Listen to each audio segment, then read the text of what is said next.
The kids were involved in the Mexican system, and where we were as a tiny little town that was primarily Indian and Spanish mix, and Ruthie's school, she sat on a board under a tree with a blackboard pinned to, tied with a wire to the tree, and it was one teacher for first through sixth grade.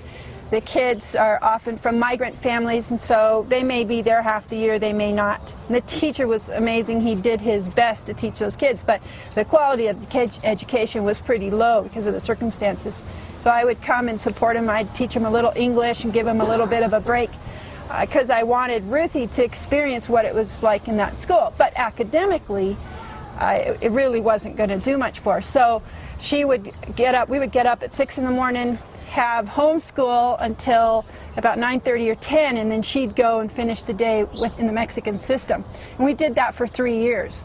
Then when she was coming into 4th grade and Philip was starting in 1st grade, I just thought, okay, we need to go to a place where she's getting more, other people can help me out with the academic standards. I felt socially she was doing well, but I just didn't feel like I could continue by myself at that point.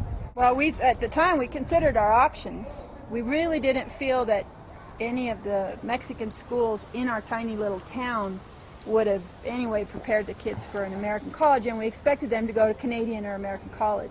So we thought about that. It would have been okay for a year or two. As I said, both of the kids were in the Mexican system for 3 years.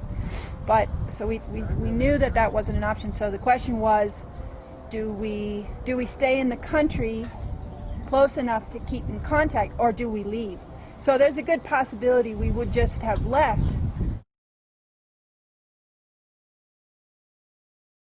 Here at the school, it's a community effort to provide the best education for our MKs that we can, realizing that the parents are freed up to do the ministry that they're called to do.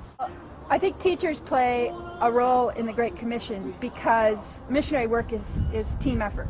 So you see many examples of that in the mission field. You don't see one missionary getting their family out to the middle of nowhere and working forever by themselves. You see many ways of supporting the missionary, from everything from aviation to technology to helping them educate their children. They may choose to homeschool, but they need help getting their curriculum to them or helping them find the best situation. Or like me, they may reach a stage in homeschooling where they decide, I'd like a different option.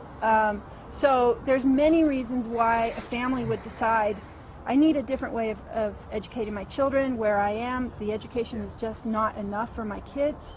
So what do I do? So I consider the teachers that help the missionaries part of a support team that actually keeps the missionaries on the field. There are examples here at the school of families that if they could not find a place to educate their children, they would have to leave the field because their work is here and they don't have the option of going somewhere else.